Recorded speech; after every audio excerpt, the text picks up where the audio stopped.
Good morning, all. In our last video, we have studied about which are the types of diseases. Okay, in that we study about chronic disease, acute disease, again infectious disease and non-infectious disease. Apart from that, we are again studied some diseases that are widely spread in present days. In that we covered like AIDS, swine flu. Okay, and we study about the symptoms also. Now we have to study about infection through animals, means which disease are spread through the animals. So in that, first we have to cover rabies. You very well know that rabies spread through dogs and it is a viral disease. Okay, so this is a viral disease and it occurs due to the bite of infected dog, rabbit and monkey, cat. Means it is not spread only by dogs. Okay, we know, our knowledge is up to only dog ki that rabies spread due to dogs only, but that rabies mainly spread due to the animals like dogs, rabbit, monkey, cat. Virus enters the brain via neurons. Hydrophobia is one of the important symptoms of this disease. In this case, the victim shows the extreme fear for water. Rabies is a fatal disease. Fatal means janleva. However, fatality can be prevented by timely vaccination before onset of symptoms. Symptoms starts to appear within 90 to 170 days of dog bite. What happens here when one of the animal like dog, rabbit, monkey, cat bites to us? In that case, that rabies disease or whatever the virus that responsible to cause rabies, that virus enters directly in our brain. Okay, and in brain they enters via the neurons. That neurons are spread from our brain to our whole body. Okay, and that neuron carry virus from infected part up to the brain. Mostly the symptoms of the rabies disease is hydrophobia. The meaning of hydro means water and phobia means fear. Hydrophobia means fear of water. It is one of the symptoms. So in this case that patient is having extreme fear for water. जो patient रहेगा जिसे rabies होता है या जिसे कोई animal bite करता है तो उसमें सबसे पहला सिम्टम्स ये रहता है कि उसको वाटर से बड़ा डर लगता है. Rabies is a fatal disease. वैसे ये however fatality can be prevented by timely vaccination before onset of symptoms. अगर on time अगर इसके preventions नहीं किए गए या vaccinations नहीं किए गए तो ये बीमारी जानलेवा भी हो सकती है. It is a fatal disease. Fatal means जानलेवा. So we can prevent the fatality. हम लोग वो फैटेलिटी जो है जानलेवा बीमारी को कैसे कंट्रोल कर सकते हैं? By taking the vaccination before onset of symptoms. Onset of symptoms means हमारे बॉडी में सिम्टम्स आने से पहले, जैसे डॉग बाइट कर देता है या कोई एनिमल बाइट कर देता है, दैट इज गिवन हियर. अगर इनमें से अगर कोई एनिमल बाइट कर देता है तो बाइट करने के बाद कुछ दिनों में हमारे बॉडी में वो सिम्टम्स आने लगते हैं. हमें धीरे धीरे पानी से डर लगने लगता है. तो ये सिम्टम्स आने से पहले ही अगर हम लोग खुद को वैक्सीनेट कर देते हैं तो हम लोग बीमारी से बच सकते हैं. And mainly that symptoms starts to appear in our body within 90 to 175 days. मतलब सिम्टम्स बॉडी में कब आना स्टार्ट होगा? जब जैसे हमें आज अगर किसी एनिमल ने बाइट किया है तो आज से 90 days to 175 days means near about 3 months के बाद हमें वो सिम्टम्स पाए जाएंगे. अगर बिफोर 3 मंथ्स अगर हम कुछ प्रिवेंशन लेते हैं या वैक्सीनेशन लेते हैं तो definitely we can cure our self from rabies disease. Now what are the symptoms of rabies? Fever for 2 to 12 weeks. Long lasting fever रहता है बॉडी में. Exaggeration in behaviour. चिड़चिड़ापन हो जाता है, हमारा स्वभाव एकदम चिड़चिड़ा हो जाता है, चिड़चिड़ापन आता है. Hydrophobia means fear of water.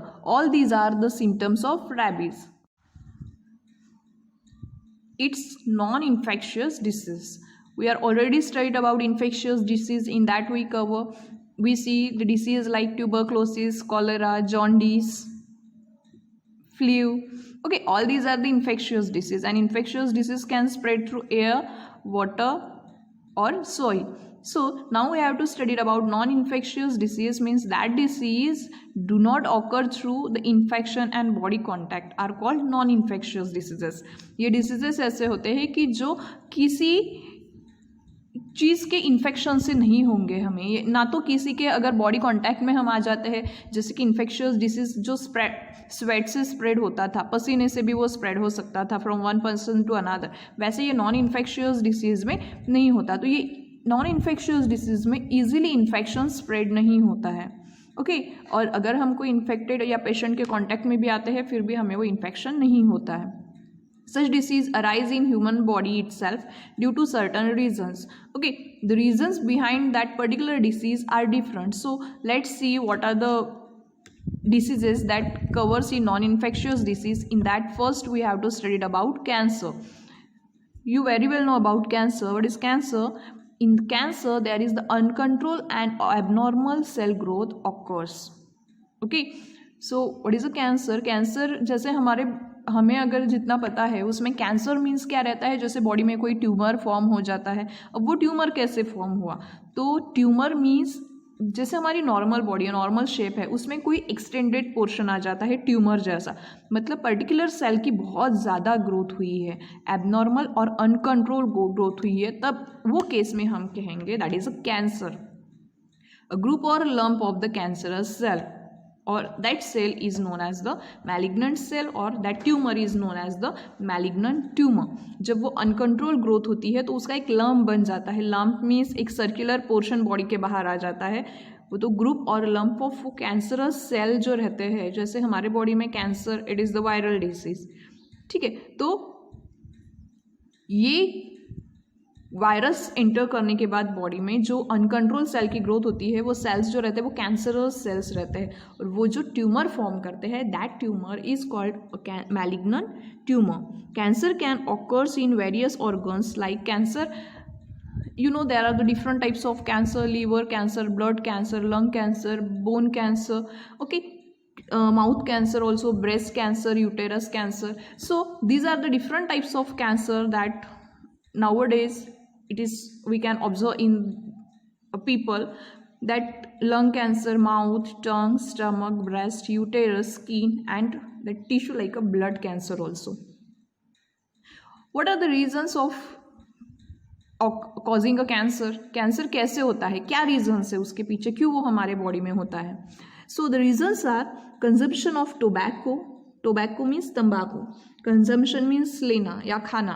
Okay, consumption of tobacco, gutkha, smoking, alcoholism, lack of fibre content in food, excessive consumption of junk food, like junk food means that pizza, burger, like this are some of many possible reasons, and heredity may also be a reason. Cancer क्यों होगा? ये जो ऐसी dangerous चीज़ें हैं like गुटखा, tobacco, smoking, alcohol, इनका जो consumption होता है, या तो ऐसा फूड मतलब फ्रूट्स या लीफी वेजिटेबल्स के कंटेंट बॉडी में कम हो, और जंक फूड खाने से भी ये कैंसर हो सकता है. ओके, पिज़्ज़ा है, बर्गर है, नूडल्स, लाइक दैट. सो ये खाने से हमारे बॉडी में कैंसर हो सकता है. And one possible reason is heredity also. Heredity means in rare case that disease is spread from parents to their children. Now what are the symptoms of cancer? If someone having cancer, so what are the symptoms that seen in their body? Chronic cough, hoarse voice, difficulty in swallowing. Chronic cough means बहुत ज़्यादा खांसी रहेगी. Hoarse voice means voice एकदम broad होगा, एकदम खरखरापन महसूस होता है वॉइस में. सॉल्विंग मीन्स निगलने में, जैसे हम कुछ खाते हैं तो गले से वो चीज़ निगलने में तकलीफ होती है. Incurable scars and inflammation, body पे स्कार्स, पैचेस आ जाते हैं, जलन होती है. इन्फ्लामेशन मीन्स जलन. लम्स इन ब्रेस्ट, जैसे ट्यूमर फॉर्म हो जाता है, ब्रेस्ट कैंसर है तो ब्रेस्ट में होगा, बॉडी के किसी भी ऑर्गन में वो ट्यूमर फॉर्म कर सकता है. अनएक्सप्लेन्ड वेट लॉस, बहुत ज़्यादा और बहुत फास्ट हमारा वेट लॉस होगा. Again, some extra information is given here about cancer. The modern diagnostic and treatment of cancer. What are the modern diagnostic, कैसे हम डायग्नोस करेंगे कि हमें कैंसर हुआ है या नहीं और उसके ऊपर क्या ट्रीटमेंट हम ले सकते हैं. So various techniques like CT scan, MRI scan, mammography, biopsy are used in diagnosis of cancer. तो ये अलग अलग टेक्निक्स है, ये अलग अलग टेस्ट है. जैसे कि CT स्कैन, वो एक पूरी सर्कुलर मशीन रहती है जिसमें हमारी होल बॉडी पास करके वो रेडिएशन से बॉडी में कहाँ ट्यूमर है वो पूरा स्कैन करते हैं. CT scan, MRI scan, in same procedure होती है. मैमोग्राफी, बायोप्सी, ये सारे टेक्निक से हम लोग ईजिली ये डिसीज़ की टेस्ट कर सकते हैं. In case of treatment, along with conventional method like chemotherapy, radiation therapy, surgery, modern techniques like robotics and laparoscopic surgery are also followed. तो अगर हमें कुछ ट्रीटमेंट करनी है, अगर कैंसर हुआ है तो perfect treatment is not available till now. मतलब एक डेफिनेटली उसके ऊपर ट्रीटमेंट नहीं है. It is not life saving treatment अभी तक अवेलेबल नहीं है कि जिससे वो पेशेंट की जान बच सके. But still we can control that disease. तो हम उसके लिए क्या कर सकते हैं? कीमोथेरेपी, मतलब आप मेडिसिन ले सकते हो. रेडिएशन थेरेपी, मतलब जो रेज देते हैं, अगर किसी माउथ पार्ट में अगर माउथ कैंसर हुआ है तो वहाँ वो रेडिएशंस पास करते हैं जिससे वो पर्टिकुलर वायरसेस उतने पार्ट के वो कील होते हैं और वो स्प्रेड नहीं होते.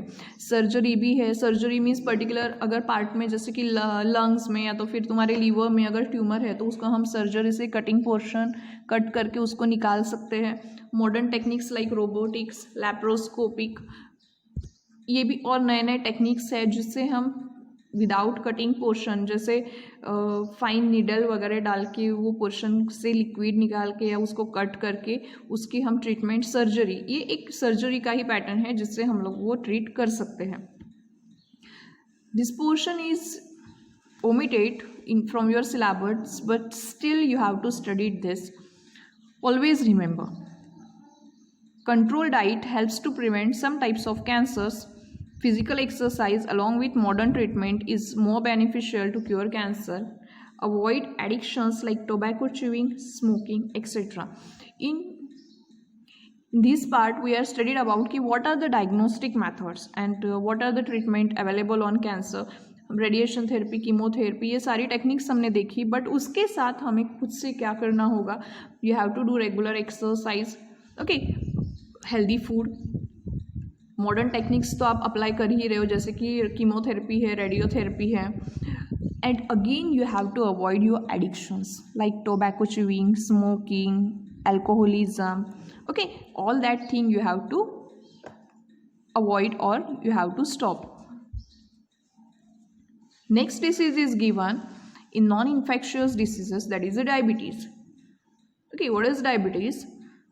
The hormone insulin produced in pancreas control the level of sugar glucose in blood. If insulin is secreted in low quantity, glucose level cannot be controlled. This disorder is called diabetes. What is diabetes? Diabetes ये कोई बहुत सारा sugar खाने से नहीं होता है. कि इट इज़ रॉन्ग थिंग कि बहुत ज़्यादा अगर हम स्वीट खाते हैं तो हमारे बॉडी में शुगर लेवल इंक्रीज होती है और हमें डायबिटीज़ कॉज्ड होगा. No, it's wrong. How that diabetes occurs in our body? Body में हमारा पैनक्रियाज एक ऑर्गन रहता है और वो पैनक्रियाज ये ऑर्गन है जो कंटिन्यूसली इंसुलिन हार्मोन सिक्रीट करता है. जस्ट हाईलाइट दिस कि दैट इंसुलिन इज सिक्रेटेड और produced by the pancreas. Okay, ये हार्मोन जो है ये कंटिन्यू पैनक्रियाज रिलीज करता है, मतलब पैनक्रियाज रिलीज करेगा इंसुलिन. ठीक है, अब ये इंसुलिन का फंक्शन क्या है? ये इंसुलिन क्या करता है? हमारे बॉडी में ब्लड ग्लूकोज लेवल को मेंटेन करता है. Whenever you are taking food और यू आर ईटिंग फ्रूट्स और any sweet whatever you are eaten, so that food we are taken in the form of glucose. Glucose means indirectly sugar, means your body contain sugar molecules. So all the time that we are consuming a sugar, but this hormone always control the level, particular level. Okay, means it keep that sugar at normal level. मतलब ये insulin क्या करता है? Secrete होके वो sugar को break करके उसको हमारे बॉडी में पर्टिकुलर एक लेवल तक मेंटेन करेगा. ठीक है, जिससे हमें डायबिटीज़ नहीं होगा. बट कभी कभी ऐसा होता है कि अगर ये इंसुलिन कम सिक्रीट हुआ, मतलब पैनक्रियाज में अगर कुछ फॉल्ट आया या पैनक्रियाज प्रॉपर अपना वर्किंग नहीं कर रहे, तो इस कंडीशन में क्या होगा कि ये इंसुलिन प्रॉपर सिक्रीट नहीं होगा। अगर इंसुलिन प्रॉपर सिक्रीट नहीं होगा तो ये शुगर लेवल को कंट्रोल नहीं कर पाएगा, और अगर इंसुलिन शुगर लेवल को कंट्रोल नहीं कर पाएगा तो इसकी लेवल जो है बॉडी में बढ़ती जाएगी, and in that condition you say you are suffering from diabetes. ये रहती है डायबिटिक कंडीशन। और मेनली इसको कौन कंट्रोल करता है? Which hormone is control? Insulin. Symptoms which cannot be ignored. Okay, here the symptoms of diabetes is given, so don't ignore if you are suffering from these symptoms. Maybe you are suffering from diabetes at that time. Frequent urination at night, मतलब बहुत ज़्यादा urination होता है. Increased obesity और weight loss, मोटापा बहुत बढ़ने लगता है और वेट भी लॉस होता है, वेट कम होता है. What are the reasons for diabetes? कि डायबिटीज़ हमें क्यों होगा, कैसे होगा? One of the reason is heredity also. If your parents are suffering from diabetes, in that case also you are suffering, you may be suffered from it. Obesity, मोटापा, lack of physical exercise, mental stress. अगर आपको mental stress है, मानसिक तनाव है, physical exercise अगर आपकी proper नहीं है, मतलब अगर आप अपने हेल्थ की तरफ प्रॉपर ध्यान नहीं दे रहे हो, so in that all condition you may suffer from diabetes. So here again preventive measure is given. So what are the preventive measure? By taking the medicine also you can control your diabetes, or by taking proper diet, by taking proper medicine and exercise you can control the diabetes. Some extra information is given here. That part will be deduct, but still you have to study for your knowledge purpose, and it can be asked in exam also. India has largest number of diabetes patient in world at present. Approximately 7 crores diabetic patient are present in country. Okay, mainly most of the people in nearby you can see they suffer from a diabetes. Okay, so और India also having the largest number of diabetic patient. हमारे India में भी सबसे ज़्यादा अगर patient मिलेंगे तो वो डायबिटीज़ के मिलते हैं. Okay, and again at present approximately means it is not a fix number, near about 7 crores of people suffering from diabetes. So our today's portion is completed. In our next video we will discuss about one non-infectious disease, that is about a heart disease.